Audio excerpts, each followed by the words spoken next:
Alejandro Magno, uno de los guerreros más extraordinarios y enigmáticos de todos los tiempos. A los 30 años, gobernaba uno de los mayores imperios jamás conocidos. Desde los olivares de Grecia hasta los polvorientos palacios de India. Alejandro unió el occidente con el oriente y cambió el mundo antiguo para siempre. Es un sabio y es un asesino. Es un psicópata y es un genio. Alejandro lo es todo. Es todas esas cosas, y tal vez ninguna de ellas.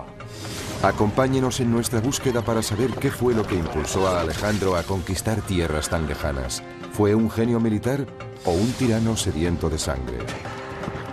Sus gestas son legendarias, pero al final, ¿se convertirían sus delirios de grandeza en su peor enemigo?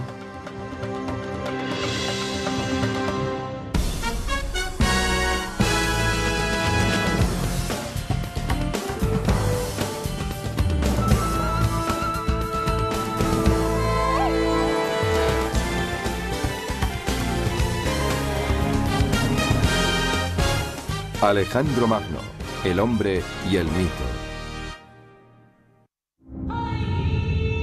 Babilonia, junio del año 323 a.C. Alejandro yace en la cama moribundo. Su cuerpo sufre atormentado por la fiebre. Después de 30.000 kilómetros de conquistas y baños de sangre, su persecución de la gloria eterna llega finalmente a su término.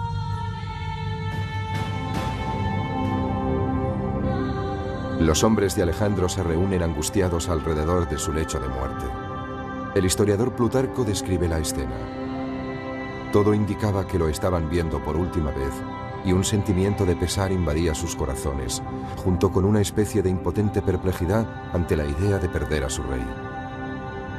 Pocas horas después, uno de los mayores reyes guerreros de la historia habría muerto.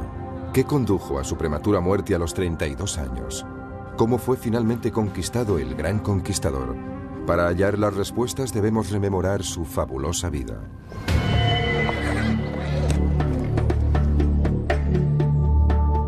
Alejandro nació aquí, en Pela, en el norte de Grecia, el año 356 a.C. Hacía tiempo que la edad de oro griega había quedado atrás. En aquel momento, el imperio era una frágil colección de ciudades-estado, fragmentadas y divididas. Una presa fácil para el padre de Alejandro, Filipo. El rey Filipo era un soldado rudo y mujeriego. Era un gran bebedor, un luchador feroz y el ídolo de sus curtidas tropas.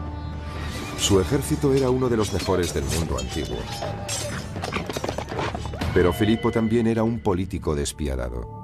Creó el estado de Macedonia, sometiendo a las tribus rebeldes de la región. Para mí, como es obvio, el éxito de Filipo fue abrumador. Es el hombre más subestimado de la antigüedad. Equilibró el ejército, fue un genio militar con un talento extraordinario. Con diplomacia y fuerza bruta, Filipo logró conquistar la mayor parte de Grecia. De su padre, Alejandro aprendió sus dotes de líder y las técnicas militares. Pero su madre, Olimpia, también ejerció una poderosa influencia en él. De ella heredó su naturaleza apasionada y temperamental. La influencia de su madre debió ser inmensa. Era una mujer poderosa, casi podría decirse que mística. Olimpia era seguidora de diversos cultos religiosos, especialmente el culto a Dioniso, el dios del vino y la pasión.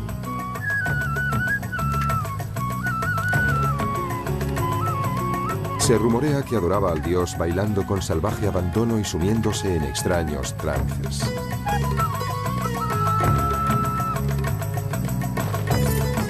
En cierto sentido, Olimpia era tan sobrecogedora e inquietante como su esposo. Poseía una inteligencia excepcional. Era políticamente astuta y dura como el acero. Tenía una actitud muy posesiva hacia su hijo. Sin duda le quería con locura, pero actuaba como su valedora, protegiendo sus intereses personales. Olimpia extendió el rumor que había sido fecundada por Zeus, el rey supremo de los dioses, en la forma de una serpiente. Alejandro se sentiría fascinado durante toda su vida por la idea de que podía ser inmortal. Si su madre y su padre produjeron un fuerte impacto en el joven muchacho, también lo hizo su mentor, el célebre filósofo griego Aristóteles. Él enseñó a Alejandro las maravillas de la cultura griega, sobre todo las grandes epopeyas míticas. Aristóteles inspiró su amor por la Ilíada de Homero, la historia de las guerras de Troya. Sus protagonistas son los héroes cuyas grandes hazañas épicas les proporcionaron poder y fama. Uno de aquellos héroes es Aquiles, el arquetipo del guerrero griego. Ante el dilema de elegir entre una vida larga y corriente o una existencia breve pero gloriosa en el campo de batalla, Aquiles optó por una muerte prematura y la celebridad eterna. Resulta muy difícil subestimar el alcance de la influencia de Aquiles en Alejandro. Según él, Aquiles era su antecesor mítico, por parte de madre. Por tanto, desde una edad muy temprana, Alejandro percibió que Aquiles era el modelo a seguir para alguien como él, que siempre quería ser el mejor entre los mejores, tal como lo relata Homero. Pero era su modelo a seguir en dos sentidos, asumiendo su carácter y rivalizando con él. Es decir, lo que hizo Aquiles, Alejandro podía hacerlo mejor. Alejandro abandonó su hogar durante 3 años para estudiar con Aristóteles. Cuando regresó a los 16 años, su otro modelo, su padre, el rey Filipo, había vuelto a casarse. Peor aún, había tenido otro hijo que amenazaba la privilegiada posición de Alejandro como sucesor al trono. Eso despertó las iras y el resentimiento de Alejandro. Ambos sostuvieron violentas disputas. Eso llenó de amargura a Alejandro y creó una atmósfera muy difícil. De hecho, se trata de un fenómeno que trasciende todas las culturas. Es un rasgo psicológico universal, el de la profunda rivalidad de un hijo impulsado por el incontenible deseo de eclipsar a su padre. La enemistad entre padre e hijo se hizo tan intensa que Alejandro tuvo que exiliarse. Finalmente se reconciliaron, pero la tregua no duró mucho. Una noche de verano del año 336 a.C., Filipo y la familia real se reúnen para celebrar el matrimonio de su hija. El rey se detiene a la entrada para saludar al pueblo. Un hombre surge de la multitud y le asesta un golpe mortal. Se cree que fue un examante ultrajado. Como muchos griegos de la época, Filipo tenía tanto amantes femeninos como masculinos. Filipo murió al instante. El asesino fue ejecutado allí mismo, antes de que la tortura pudiera hacerle revelar posibles cómplices en las altas esferas. ¿Actuó en solitario o hubo otros que conspiraron con él? Algunos historiadores creen que el asesinato pudo ser instigado por Olimpia, la taimada madre de Alejandro. Al fin y al cabo, Filipo la había rechazado por una mujer más joven. Me inclino a pensar que Olimpia estuvo involucrada. Después de todo, había sido relegada de su posición de honor. No iba a quedarse con los brazos cruzados. No hay nada más peligroso que una mujer despechada, incluso en Macedonia.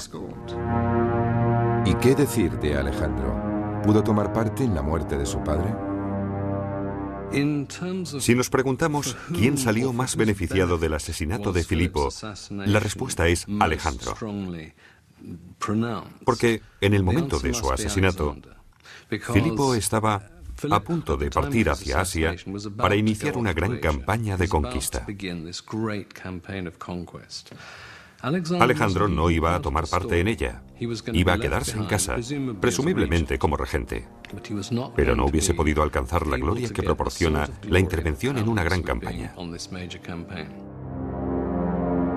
Y la gloria era precisamente lo que Alejandro perseguía por encima de todo. Cualquier sospecha hubiese enfurecido a los nobles macedonios cuyo apoyo necesitaba, y obtuvo. Con solo 20 años, Alejandro fue coronado rey. Cuando ascendió al trono, Alejandro heredó un gran ejército, pero también una gran inestabilidad política. Tardó un año en sofocar una rebelión en Grecia y consolidar su poder. Pero Alejandro no se conformaba con Macedonia. Su creciente impaciencia y su ambición le hacían querer más. Fijó su mirada en el enemigo ancestral de Grecia, los persas. El imperio persa se extendía desde la actual Turquía hasta Pakistán. 150 años antes, los persas habían incendiado la ciudad de Atenas y destruido sus templos. Este crimen de guerra nunca cayó en el olvido. Filipo, el padre de Alejandro, planeaba invadir Persia antes de su muerte. Ahora, Alejandro tendría su oportunidad para vengarse. Suscribo la idea de que la maníaca ambición de Alejandro está alimentada por el enorme éxito de su padre. Alejandro es como una chispa encendida por Filipo, y es una chispa muy, muy poderosa. Más bien es una llama abrasadora. Esa llama abrasadora estuvo a punto de consumir al propio Alejandro. Durante su corta vida, Filipo le alentaría, retándole a lograr proezas cada vez mayores, en un esfuerzo por demostrar que era lo bastante bueno o tal vez incluso mejor que su padre. Con el fantasma de Filipo a sus espaldas, Alejandro parte para recorrer el sendero hacia la gloria. En el año 334 a.C., Alejandro cruza el Helesponto con su ejército. Inicia así una epopeya de 11 años de ambición y conquista sin precedentes que cambiará la faz del mundo antiguo para siempre. Su primera parada, los muros en ruinas de Troya, para rendir homenaje a su héroe de la niñez, Aquiles. Él y Hefestión, del que se decía que era su amante, visitan la tumba de Aquiles. En el escenario de la mítica gran batalla de Troya, Alejandro se prepara para su propia conflagración épica. Su oponente, uno de los hombres más ricos y poderosos de la tierra, el rey Darío III. El monarca persa no tiene ni idea de la fuerza a la que se enfrenta. Alejandro ha recibido un valioso legado de su padre, uno de los ejércitos más disciplinados y mejor entrenados del mundo antiguo. El joven rey es un líder carismático e inspirador, aún más que Filipo. Creo que el secreto del genio militar de Alejandro es su extraordinaria determinación. Es valiente y audaz, aunque a veces llega hasta el punto de ser temerario. Nunca parece dudar ante la perspectiva de entrar en acción.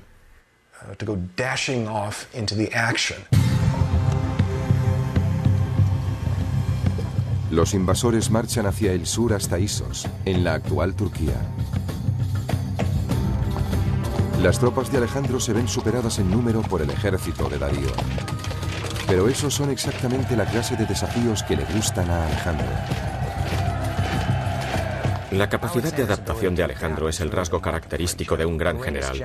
Los generales más grandes de la historia militar son capaces de hacer eso. Logró evaluar la situación en un abrir y cerrar de ojos. Después concibió un plan con el que superó obstáculos que parecerían infranqueables a cualquier otro alto mando. Alejandro calibra las fuerzas de su enemigo con rapidez. La infantería está protegida por los arqueros, una señal indudable de que Darío no confía en sus soldados de a pie.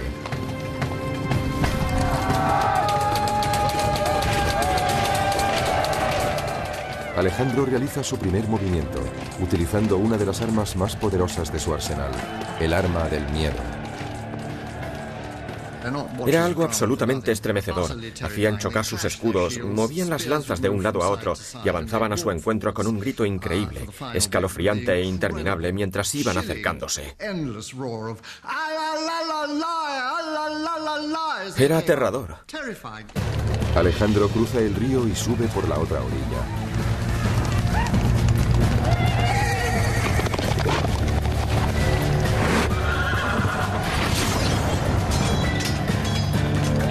En el caos subsiguiente, el flanco izquierdo de los persas se desmorona.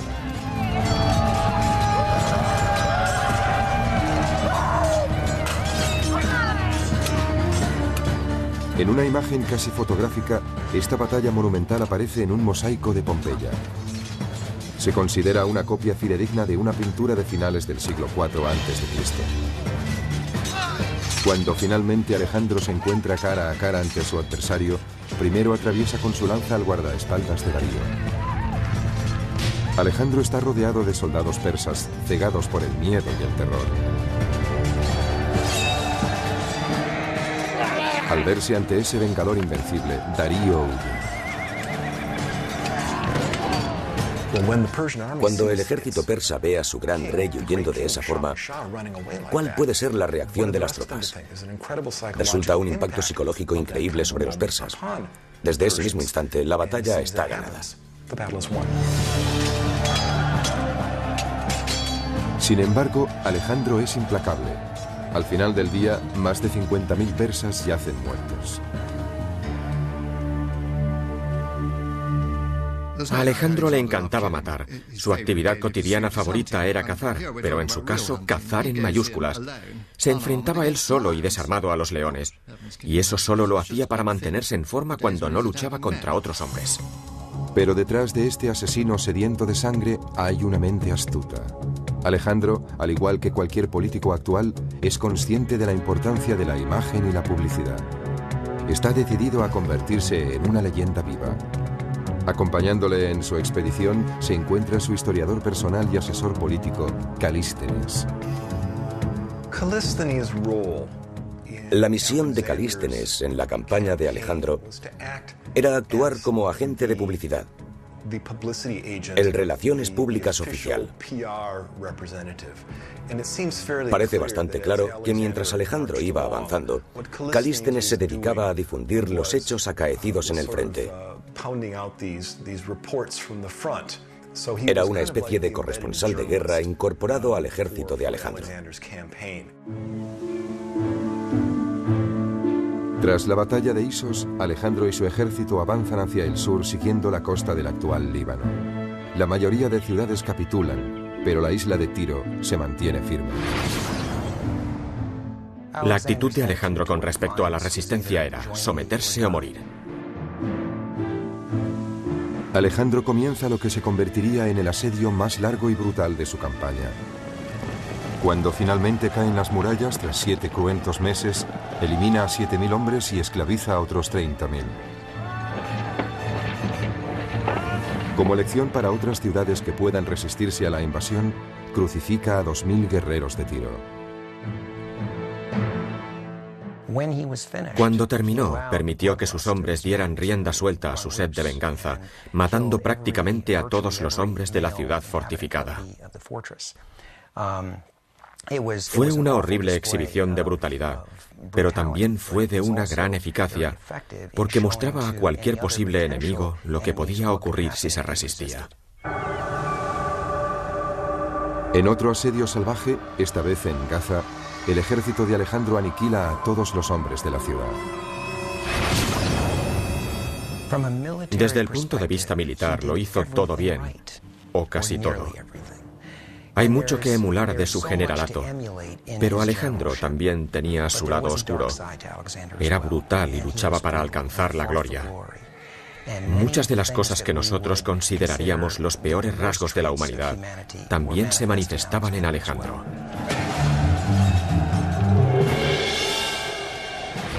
Alejandro es compasivo si sus enemigos se rinden, pero cruel si se resisten. El gobernador de Gaza, Batis, se decide por la opción más dolorosa.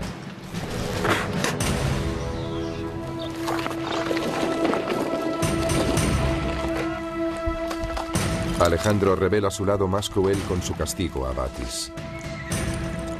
Le ata y le arrastra por toda la ciudad hasta que muere.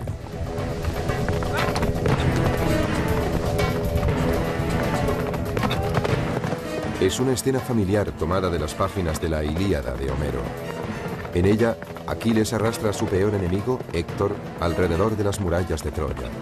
Pero en esa versión, Héctor ya estaba muerto.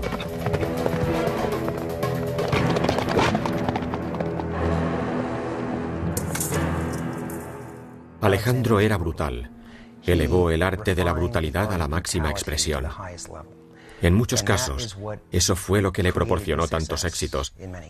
No habría conquistado como lo hizo si no hubiese recurrido a tácticas tan brutales. Con una serie de victorias salvajes en su haber, Alejandro está listo para tomar Egipto, uno de los mayores imperios que el mundo jamás ha conocido. Los faraones egipcios eran considerados dioses vivientes y construyeron inmensas pirámides, templos y monumentos como testimonios de su gloria. Si los griegos sentían fascinación por la cultura egipcia, Alejandro aún estaba más impresionado y obsesionado por la idea de que un gran gobernante también pudiera ser un dios.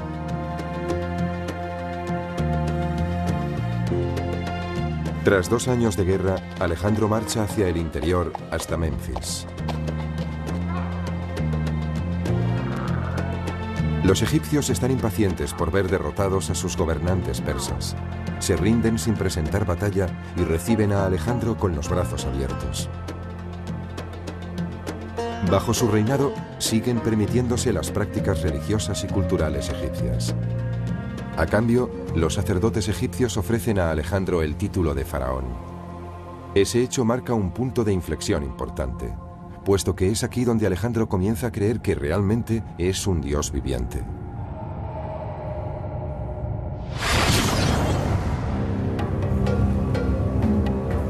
En el año 331 a.C., Alejandro inicia una singladura épica para visitar el oráculo de Siva. Está buscando la prueba de su existencia divina. Estaba a unos 500 kilómetros de distancia. La ruta hacia Siva discurría por una meseta relativamente llana, pero estaba plagada de dunas. El oráculo era un destino muy conocido. Debía haber un sendero, pero este podía quedar enterrado bajo la arena. Debió encontrarse en un entorno donde el calor durante el día es sofocante y de noche hace un frío espantoso. De pronto se forma una tormenta de arena y ni siquiera puedes verte las manos delante del rostro.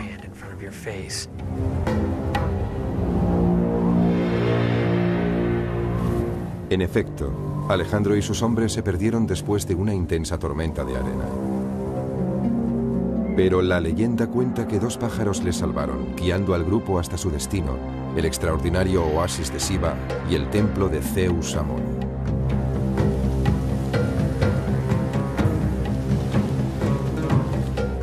Aquella visita al oráculo es uno de los episodios más fascinantes de toda la historia del mundo antiguo. La cuestión es saber si, previamente, Alejandro había planificado una ingeniosa maniobra publicitaria que corroborase su condición de hijo de Zeus.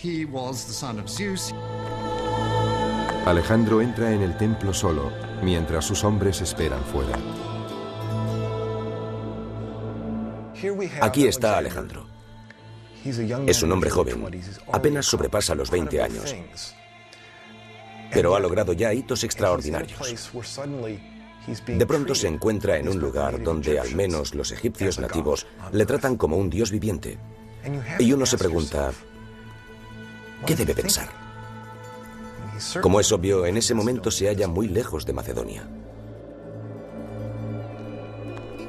Alejandro salió del templo. Todos corrieron a su encuentro y le preguntaron, Alejandro, Alejandro, ¿qué has pedido? Y respondió, no os lo voy a decir. Ellos le dijeron, pero hemos oído que el oráculo te llamaba hijo de Zeus. Y él respondió, está bien, podéis contar eso si os place. Entonces su publicista lo propagó. Alejandro autorizó difundir esta versión de su identidad, porque me parece que encajaba con sus sospechas previas, posiblemente debidas a las historias de su madre, de que era algo más que humano.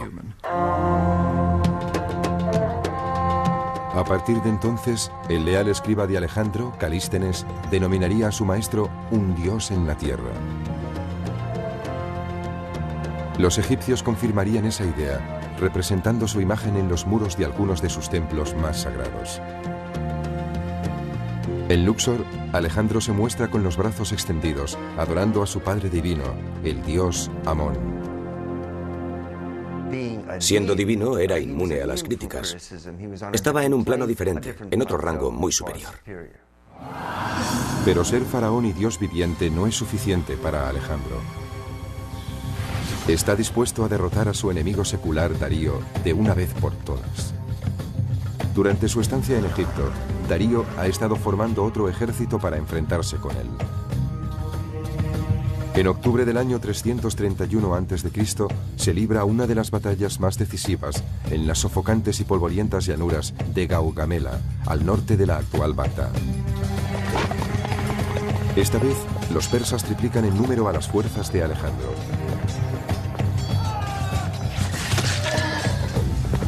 Pero se crece ante el peligro, y el desafío solo parece espolearle aún más.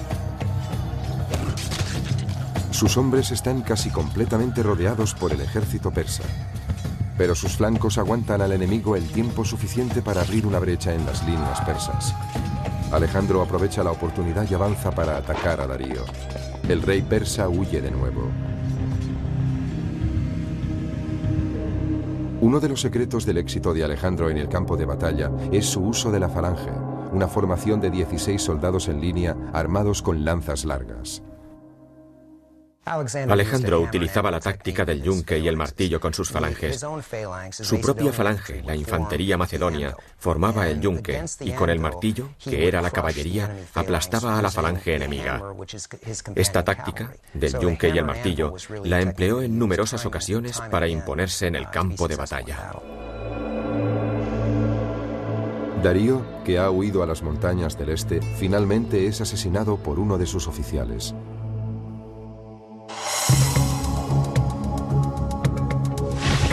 Tres años después de llegar a Troya, Alejandro es proclamado señor de Asia. Ha conseguido lo que su padre planeó y no pudo hacer.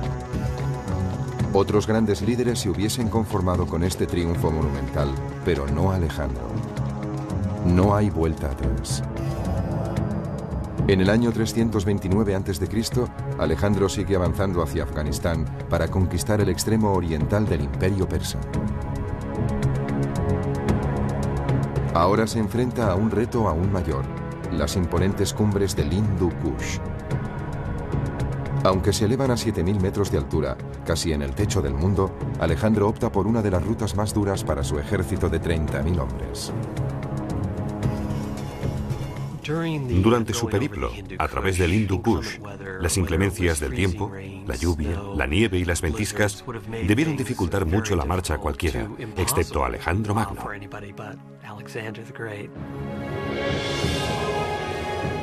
A esa altitud, el oxígeno es más escaso. Se requiere un mayor esfuerzo para recorrer distancias más cortas. En algunos lugares, el paso es tan estrecho que el ejército marcha en una fila india que se extiende a lo largo de más de 15 kilómetros. El inquebrantable coraje de Alejandro es lo único que mantiene los hombres en movimiento. Si quieres lograr grandes cosas valiéndote de un ejército, ese ejército debe estar absolutamente dispuesto a hacer lo que les pidas. Si piensas por un momento lo que Alejandro les pidió, es absurdo. ¿Por qué lo hicieron? Bueno, pues porque tenían unos lazos muy estrechos con él. Pero al final, esos lazos acaban poniéndose a prueba. Con el fin de aumentar su ejército con tropas de refresco, Alejandro recluta a soldados persas en sus filas. Esa resulta una medida muy impopular entre los griegos. Debo subrayar que no fue solo una decisión militar, también fue por cuestiones sociales. Pero al final de la jornada desmontan, se meten en la tienda para beber algo y ¿qué se encuentran? Pues se encuentran con un bárbaro iraní tomando una copa a su lado en su misma tienda. Eso no les gusta, los soldados pueden ser muy racistas. Su resentimiento crece con el oscuro giro que toma el carácter de Alejandro. Cuando el ejército llega a la legendaria ciudad de Samarcanda, se celebra una copiosa bacanal.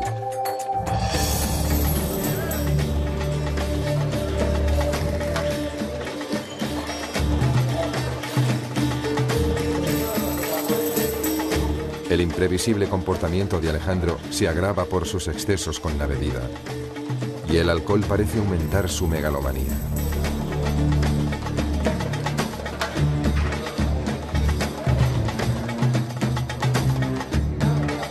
Uno de sus invitados es Clito, que sirvió a las órdenes de su padre Filipo y salvó la vida a Alejandro en el campo de batalla. Cuanto más corre el vino, peor es su ánimo.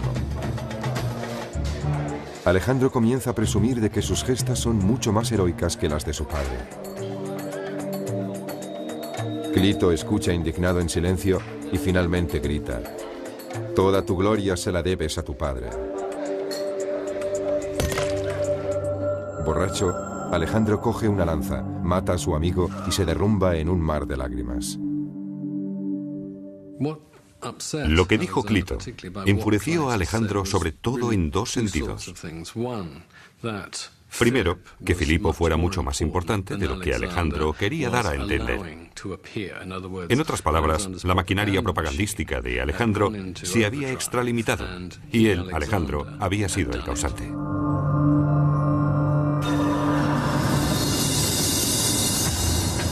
Lo que Alejandro quiere ahora es tener el control absoluto de sus hombres. Quería que sus soldados y oficiales se inclinasen ante él y le besasen. Después él ofrecería un beso a los oficiales para mostrarles que eran de su mismo rango social. A los macedonios no les gustaba nada ese ritual de los besos. Para los griegos, solo los dioses debían adorarse así. Muchos se niegan a obedecer a Alejandro. Uno de ellos es Calístenes, el hombre que había creado el mito de Alejandro. Calístenes pensó que era un acto servil, bárbaro, que era una traición a las costumbres griegas. Pensó que Alejandro estaba convirtiéndose en un tirano absoluto, en un déspota. Un despiadado Alejandro ordena la tortura y muerte de Calístenes. Probablemente Alejandro fue víctima de su propio éxito. Tal vez se creyó en exceso su propia divinidad, su megalomanía. Con el tiempo es posible que esos sentimientos de grandeza influyeran en su manera de conducir las campañas y de relacionarse con sus soldados.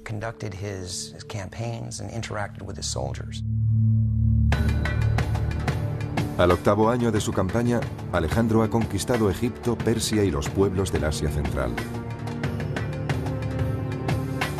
El imperio de Alejandro se extendía desde Grecia hasta Afganistán y cubría unos 5 millones de kilómetros cuadrados.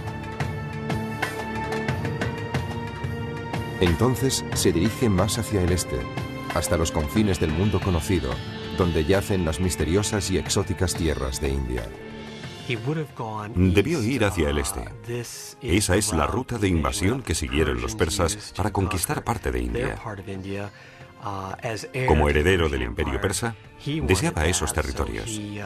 Así que siguió la ruta de los ejércitos que le precedieron y, ciertamente, de los que le sucedieron, a través del paso de Khyber. Alejandro llega a un lugar tan enigmático que aquí todas las normas han cambiado. Se enfrenta a un poderoso rajá dispuesto a frenar su avance. Los hindúes han reunido un ejército de 50.000 hombres. Además poseen una nueva y terrible arma, 200 elefantes de guerra. Con una altura de casi 3 metros y un peso superior a las 5 toneladas, los elefantes eran los carros de combate de la antigüedad. Podían cargar al enemigo y aplastarlo con sus patas. Alejandro enseguida advierte que no puede arriesgarse a un ataque frontal ante una fuerza de tal magnitud. Posee la capacidad de planear y calibrar la distribución y el espacio para mantener siempre un elemento de incertidumbre sobre sus intenciones. Se mueve hacia la derecha cuando en realidad va a recortar hacia la izquierda. En la India, realiza un amago antes de cruzar el río y luego cruza por donde menos lo espera el enemigo.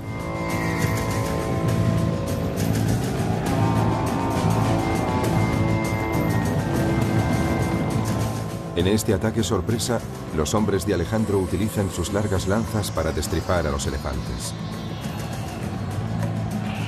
Hostigaron con las lanzas a los elefantes del centro, mientras los arqueros les hacían blanco de sus flechas. En esa situación, los elefantes, enloquecidos por el miedo y el dolor, se abalanzaban tanto sobre los griegos como sobre los hindúes.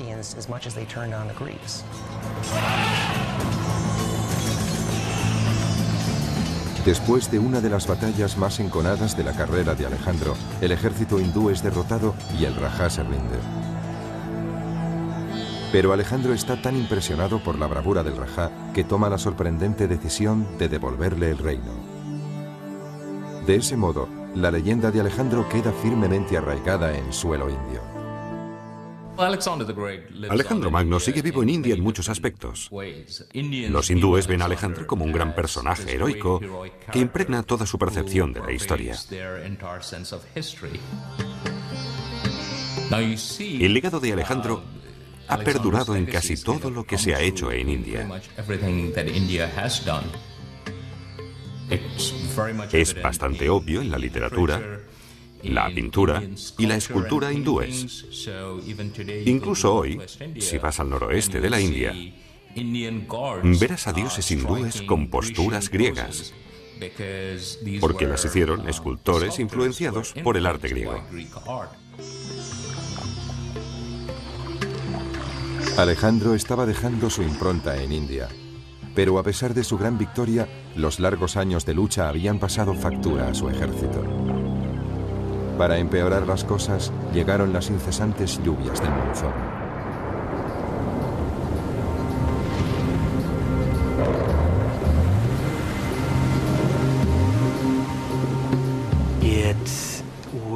Desde el punto de vista psicológico, debió ser terrible para sus hombres de Macedonia, porque nunca habían experimentado nada semejante.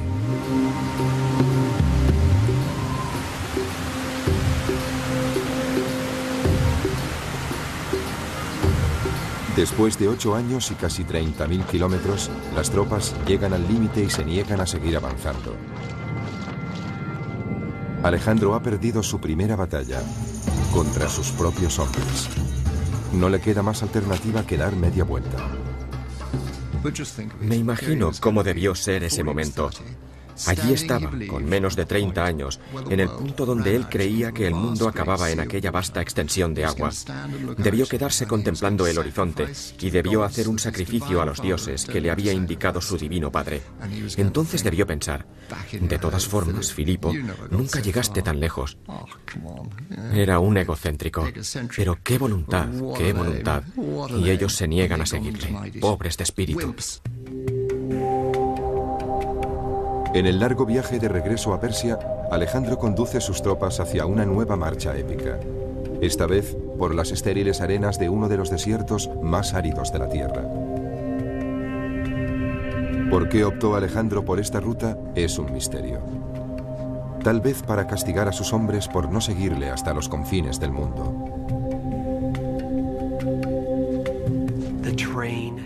El terreno cambió drásticamente de un suelo yermo y seco, donde no crecía nada, a un desierto de dunas inestables, donde sus hombres se hundían hasta la cadera o más arriba. Miles de ellos murieron de sed, insolación y agotamiento. Menos de un tercio de su ejército logró sobrevivir. Creía que podía hacer lo que se propusiese. Hasta entonces había conquistado todo lo que había encontrado a su paso. Y pensó que podría vencer al desierto, pero se equivocó. Aunque es el peor desastre de toda su campaña, el mero hecho de cruzarlo ya de por sí es un verdadero milagro. En los últimos tiempos, nunca sabían lo que haría Alejandro a continuación. Sus actos y sus decisiones eran insondables. Era imprevisible y en ese sentido representaba una amenaza para ellos. Alejandro se dirige a la ciudad persa de Susa, donde tiene preparada otra sorpresa para sus hombres.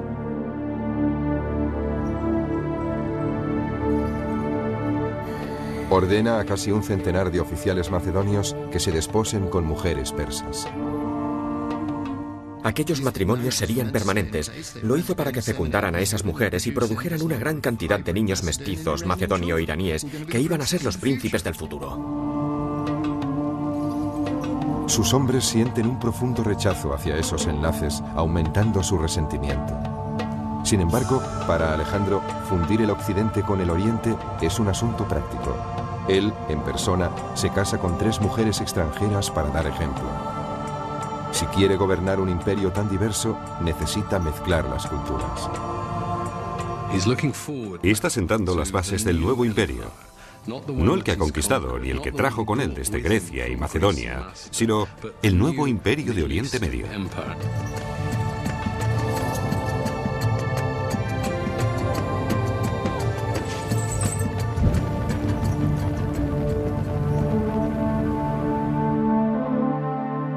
Alejandro lleva a su ejército hasta la nueva capital de su imperio, Babilonia.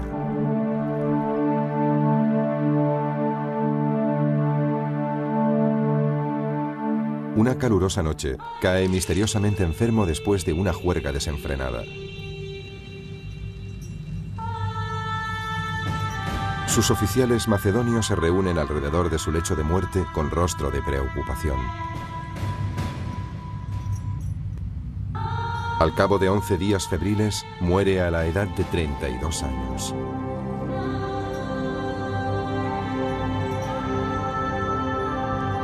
¿Qué mató a Alejandro? ¿Fue una enfermedad? ¿Fue el alcohol? ¿O fue un asesinato? Algunos expertos sostienen que murió de fiebre tifoidea. Otros piensan que fue envenenado por un grupo de oficiales hartos de sus ataques de cólera y por su deseo de ser adorado como un dios. Pero durante siglos, los historiadores han debatido sobre la causa de su muerte. Estoy seguro de una cosa, Alejandro no fue envenenado.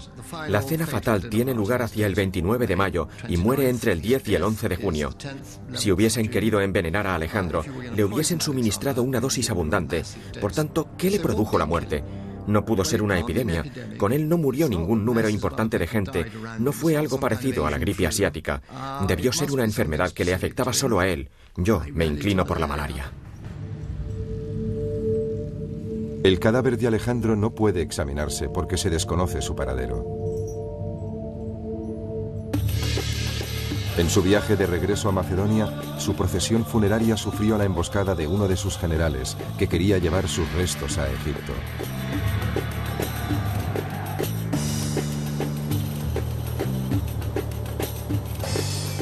Durante siglos, el cuerpo de Alejandro descansó en la ciudad de Alejandría. Probablemente era una de las reliquias más sagradas del Imperio Romano. Después de su muerte, Alejandro fue adorado como un dios con gran devoción. Julio César vino a rendir homenaje a su héroe muerto. El emperador romano Augusto depositó una corona de oro sobre su ataúd y esparció flores sobre el cadáver. Pero en el siglo IV de nuestra era, algo ocurrió y la tumba desapareció. Desde entonces, la tumba de Alejandro es uno de los santos griales de la arqueología. Algunos expertos creen que pudo ser destruida por la guerra, o incluso por un terremoto. Pero hay un historiador británico que tiene una teoría más interesante. Andrew Chuck cree que un mapa del siglo XVI ofrece una pista sobre su paradero. Justo en el centro hay un pequeño edificio que podría ser la capilla, con el minarete de una mezquita detrás, que tiene una inscripción en latín que dice Domus Alexandri Magni, o sea, la casa de Alejandro Magno.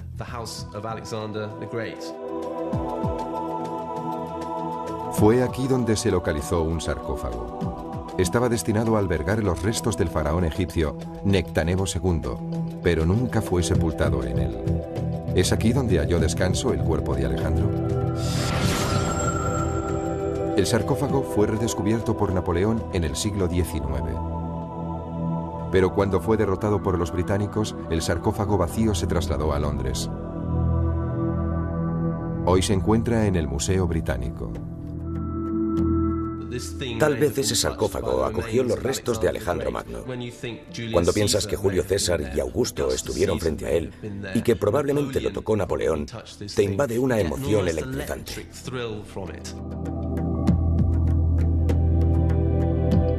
Pero el Museo Británico no acepta la teoría de Chuck. Los restos de ADN que podrían reforzar su hipótesis ya no están ahí.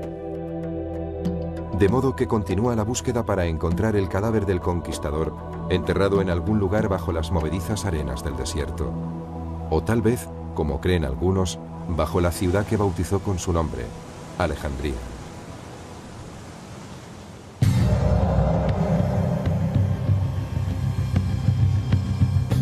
Aunque los restos de Alejandro pueden haberse perdido para la historia, su legado perdura. Sus brillantes tácticas de guerra siguen estudiándose en las academias militares. Existen modelos o patrones de pensamiento y acción que se hacen evidentes al estudiar el generalato de Alejandro. Esos patrones son tan aplicables en el mundo moderno como lo fueron en la época de Alejandro. Un comandante en jefe es responsable de miles de vidas y debe poseer visión, disciplina y una confianza absoluta en sus tropas. Alejandro Magno fue un líder carismático que sabía motivar a los hombres durante su larga campaña. Su habilidad para conectar con los soldados le procuró su lealtad absoluta en el campo de batalla. Todo lo que exigía a sus hombres podía hacerlo él mismo, liderando la carga y compartiendo los peligros con ellos. Estaba al pie del cañón, junto a sus soldados de menor rango. A muchos de ellos les conocía por su nombre. Habían pasado mucho tiempo juntos en aquella campaña. Eso creaba unos lazos muy estrechos. A lo largo de los siglos, numerosos jefes militares han recurrido a las brillantes estrategias de Alejandro en la batalla. Los emperadores romanos se vieron inspirados por el autocrático Alejandro. Le veneraban porque logró lo que otros pensaron que era imposible. Se dice que cuando Julio César cumplió los 32 años, lloró amargamente al pensar que sus logros no eran tan grandes como los de Alejandro. Parece claro que, como tantos otros romanos, Julio César estaba acomplejado por Alejandro. Envidia terriblemente a Alejandro. Todos los romanos le envidiaban. Uno de los mayores generales del mundo antiguo, Aníbal, también estuvo influido por Alejandro. Ambos se sentían impulsados por el odio a un antiguo enemigo. Alejandro quería castigar a los persas y Aníbal a los romanos. Asimismo, en la Norteamérica de la Revolución, la estrategia militar de George Washington se cimentó en Alejandro. Todo lo que hizo Washington tiene sus orígenes en Alejandro Magno. El franqueo del río Delaware es una réplica exacta en cuanto a la táctica y la estrategia de la batalla que libró Alejandro en el Idapo. En diciembre de 1776, el general Washington condujo a sus feroces tropas a través del helado río Delaware para atacar a los británicos. Su inesperada victoria en Trenton fue el punto de inflexión de la Guerra de Independencia norteamericana.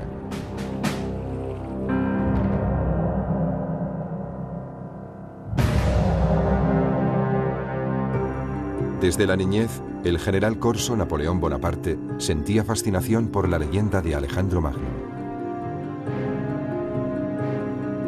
La implacable ambición de Napoleón le hizo ascender rápidamente en el escalafón militar. Como Alejandro, construyó su poder en una serie de audaces victorias militares. Tan pronto como tuvo ocasión, siguió los pasos de Alejandro viajando a Egipto. Sobre todo estaba impresionado por la política religiosa de Alejandro, su capacidad para adaptarse a cualquier circunstancia y para captar la mentalidad del país en el que se encontraba.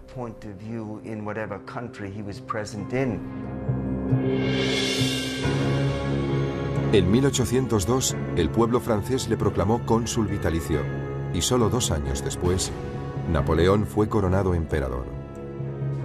Como Alejandro, Napoleón inspiraba una lealtad total en sus hombres.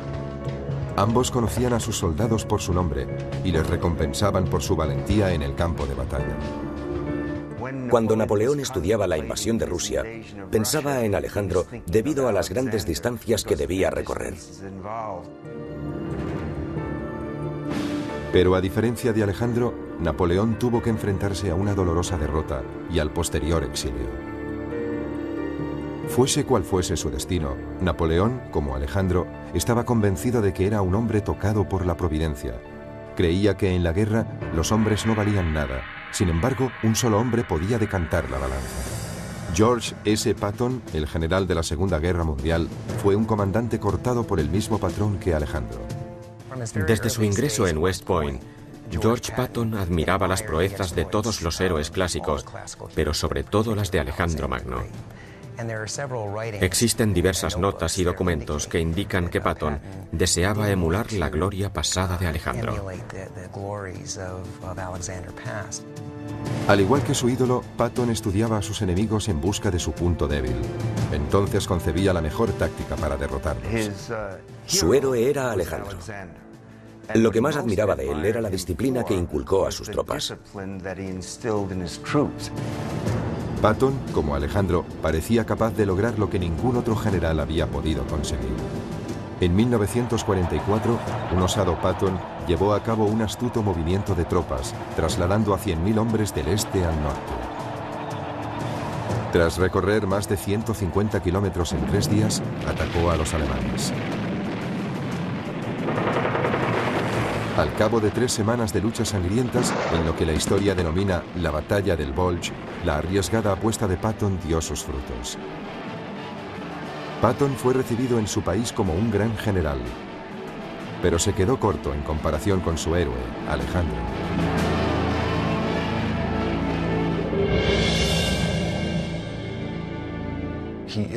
Es el máximo exponente de todos los tiempos, para bien y para mal. Eso es lo que le hace un icono tan atractivo, casi irresistible para cualquiera que aspire a alcanzar el éxito y la gloria.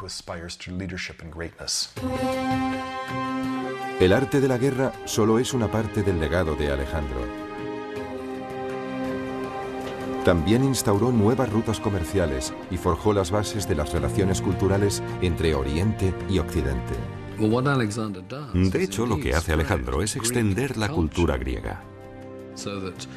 Las tragedias griegas se representan en lo que hoy es Irán. La filosofía griega se propaga por toda la India hasta Sri Lanka.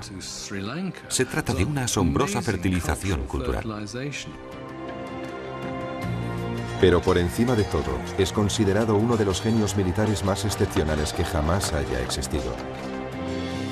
Alejandro Magno se ha convertido en símbolo de ambición desenfrenada y hazañas colosales.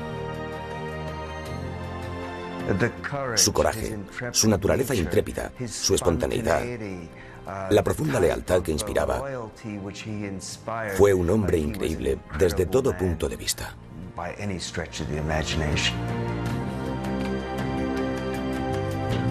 Alejandro Magno fue un líder legendario, obsesionado por su propio mito.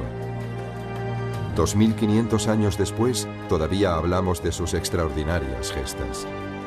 Al final, Alejandro consiguió justo lo que quería.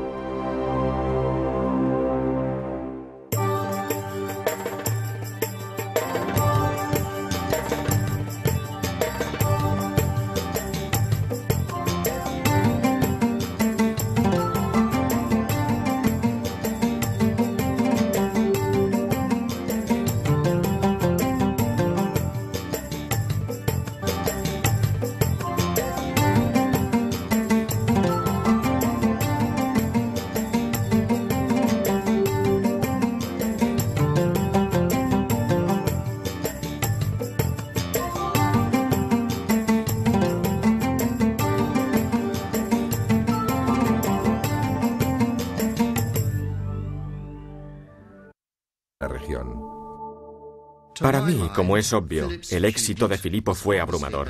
Es el hombre más subestimado de la antigüedad. Equilibró el ejército, fue un genio militar con un talento extraordinario. Con diplomacia y fuerza bruta, Filipo logró conquistar la mayor parte de Grecia. De su padre, Alejandro aprendió sus dotes de líder y las técnicas militares. Pero su madre, Olimpia, también ejerció una poderosa influencia en él. De ella heredó su naturaleza apasionada y temperamental. La influencia de su madre debió ser inmensa. Era una mujer poderosa, casi podría decirse que mística. Olimpia era seguidora de diversos cultos religiosos, especialmente el culto a Dioniso, el dios del vino y la pasión.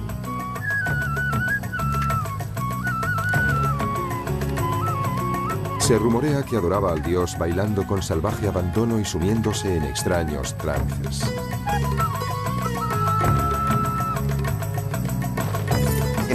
En cierto sentido, Olimpia era tan sobrecogedora e inquietante como su esposo. Poseía una inteligencia excepcional. Era políticamente astuta y dura como el acero. Tenía una actitud muy posesiva hacia su hijo. Sin duda le quería con locura, pero actuaba como su valedora, protegiendo sus intereses personales. Olimpia extendió el rumor que había sido fecundada por Zeus, el rey supremo de los dioses, en la forma de una serpiente.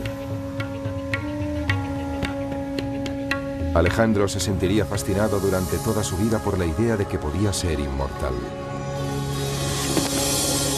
Si su madre y su padre produjeron un fuerte impacto en el joven muchacho, también lo hizo su mentor, el célebre filósofo griego Aristóteles.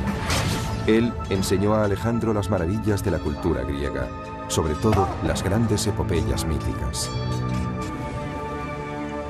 Aristóteles inspiró su amor por la Ilíada de Homero, la historia de las guerras de Troya. Sus protagonistas son los héroes cuyas grandes hazañas épicas les proporcionaron poder y fama. Uno de aquellos héroes es Aquiles, el arquetipo del guerrero griego. Ante el dilema de elegir entre una vida larga y corriente o una existencia breve pero gloriosa en el campo de batalla, Aquiles optó por una muerte prematura y la celebridad eterna. Resulta muy difícil subestimar el alcance de la influencia de Aquiles en Alejandro. Según él, Aquiles era su antecesor mítico, por parte de madre. Por tanto, desde una edad muy temprana, Alejandro percibió que Aquiles era el modelo a seguir para alguien como él, que siempre quería. Alejandro Magno, uno de los guerreros más extraordinarios y enigmáticos de todos los tiempos. A los 30 años, gobernaba uno de los mayores imperios jamás conocidos. Desde los olivares de Grecia hasta los polvorientos palacios de India. Alejandro unió el occidente con el oriente y cambió el mundo antiguo para siempre. Es un sabio y es un asesino. Es un psicópata y es un genio. Alejandro lo es todo. Es todas esas cosas, y tal vez ninguna de ellas. Acompáñenos en nuestra búsqueda para saber qué fue lo que impulsó a Alejandro a conquistar tierras tan lejanas. ¿Fue un genio militar o un tirano sediento de sangre? Sus gestas son legendarias, pero al final, ¿se convertirían sus delirios de grandeza en su peor enemigo?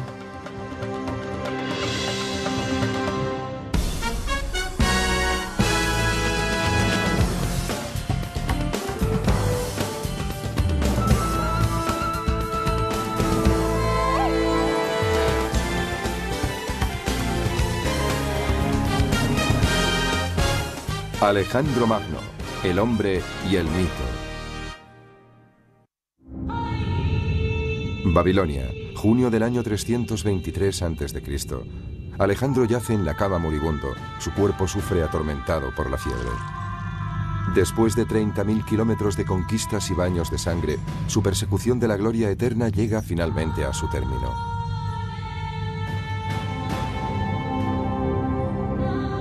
Los hombres de Alejandro se reúnen angustiados alrededor de su lecho de muerte. El historiador Plutarco describe la escena. Todo indicaba que lo estaban viendo por última vez, y un sentimiento de pesar invadía sus corazones, junto con una especie de impotente perplejidad ante la idea de perder a su rey. Pocas horas después, uno de los mayores reyes guerreros de la historia habría muerto. ¿Qué condujo a su prematura muerte a los 32 años?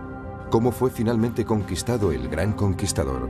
Para hallar las respuestas debemos rememorar su fabulosa vida.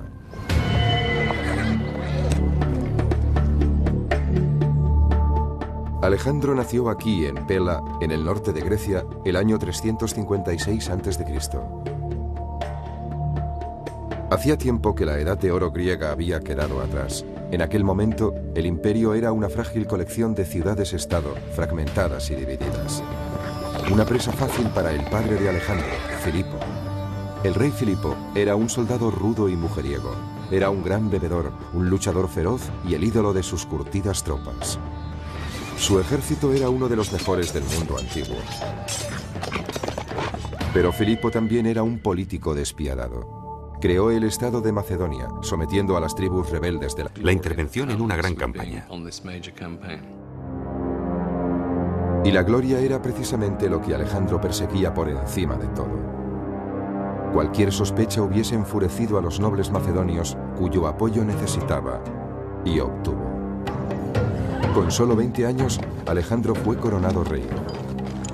Cuando ascendió al trono, Alejandro heredó un gran ejército, pero también una gran inestabilidad política. Tardó un año en sofocar una rebelión en Grecia y consolidar su poder. Pero Alejandro no se conformaba con Macedonia. Su creciente impaciencia y su ambición le hacían querer más. Fijó su mirada en el enemigo ancestral de Grecia, los persas. El imperio persa se extendía desde la actual Turquía hasta Pakistán. 150 años antes, los persas habían incendiado la ciudad de Atenas y destruido sus templos. Este crimen de guerra nunca cayó en el olvido. Filipo, el padre de Alejandro, planeaba invadir Persia antes de su muerte. Ahora, Alejandro tendría su oportunidad para vengarse. Suscribo la idea de que la maníaca ambición de Alejandro está alimentada por el enorme éxito de su padre. Alejandro es como una chispa encendida por Filipo, y es una chispa muy, muy poderosa. Más bien es una llama abrasadora. Esa llama abrasadora estuvo a punto de consumir al propio Alejandro. Durante su corta vida, Filipo le alentaría, retándole a lograr proezas cada vez mayores, en un esfuerzo por demostrar que era lo bastante bueno o tal vez incluso mejor que su padre. Con el fantasma de Filipo a sus espaldas, Alejandro parte para recorrer el sendero hacia la gloria. En el año 334 a.C., Alejandro cruza el Helesponto con su ejército. Inicia así una epopeya de 11 años de ambición y conquista sin precedentes que cambiará la faz del mundo antiguo para siempre.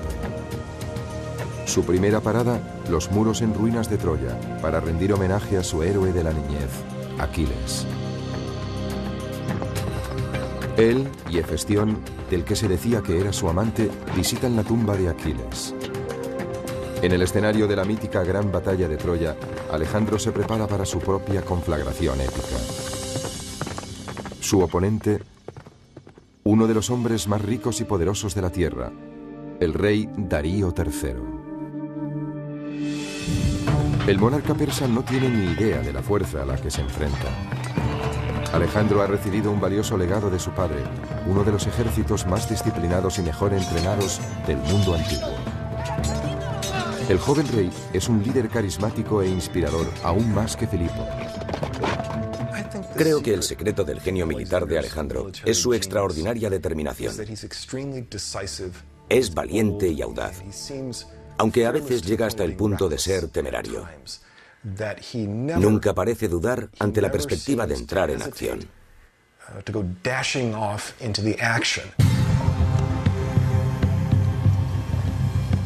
Los invasores marchan hacia el sur hasta Isos, en la actual Turquía. Las tropas de Alejandro se ven superadas en número por el ejército de Darío. Pero esos son exactamente la clase de desafíos que le gustan a Alejandro. La capacidad de adaptación de Alejandro es el rasgo característico de un gran general. Los generales más grandes de la historia militar son capaces de hacer eso. Logró evaluar la situación en un abrir y cerrar de ojos. Después concibió un plan con el que superó obstáculos que parecerían infranqueables a cualquier otro alto mando. Alejandro calibra las fuerzas de su enemigo con rapidez. La infantería está protegida por los arqueros, una señal indudable de que Darío no confía en sus soldados de a pie.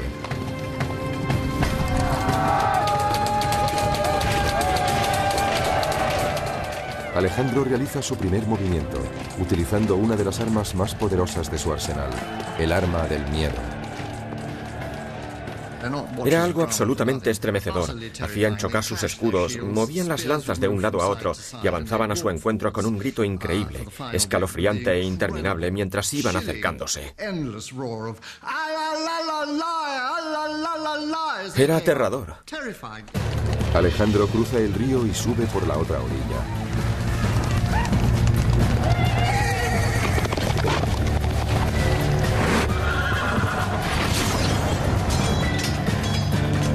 En el caos subsiguiente, el flanco izquierdo de los persas se desmorona.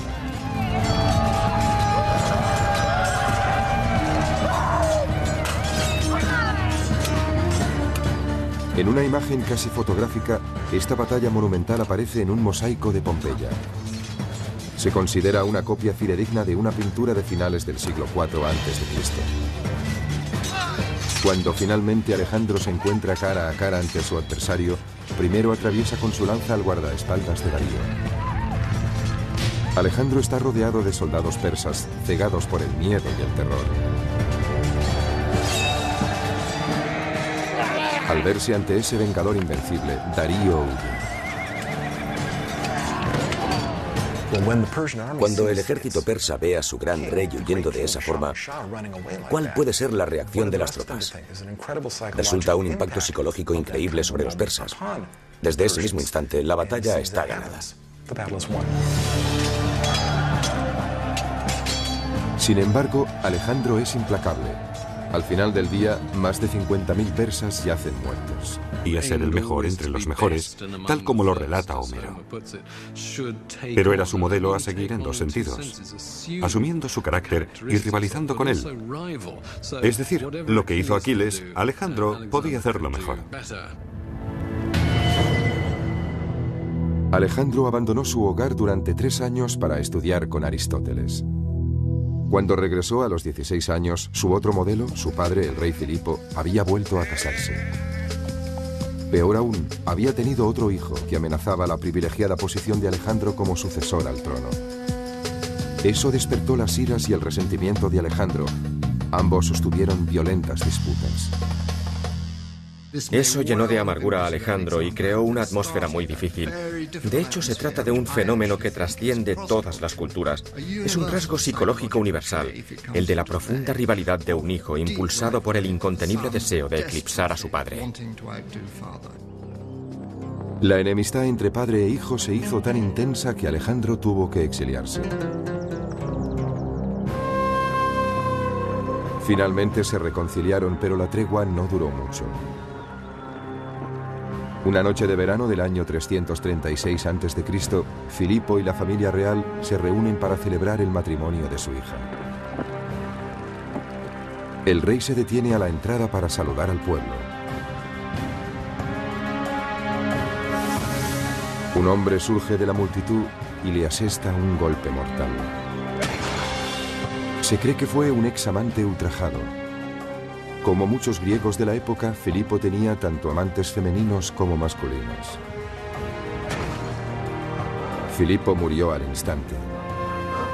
El asesino fue ejecutado allí mismo, antes de que la tortura pudiera hacerle revelar posibles cómplices en las altas esferas. ¿Actuó en solitario o hubo otros que conspiraron con él? Algunos historiadores creen que el asesinato pudo ser instigado por Olimpia, la taimada madre de Alejandro. Al fin y al cabo, Filipo la había rechazado por una mujer más joven. Me inclino a pensar que Olimpia estuvo involucrada. Después de todo, había sido relegada de su posición de honor. No iba a quedarse con los brazos cruzados. No hay nada más peligroso que una mujer despechada, incluso en Macedonia. ¿Y qué decir de Alejandro? ¿Pudo tomar parte en la muerte de su padre? Si nos preguntamos quién salió más beneficiado del asesinato de Filipo, la respuesta es Alejandro. Porque en el momento de su asesinato, Filipo estaba a punto de partir hacia Asia para iniciar una gran campaña de conquista.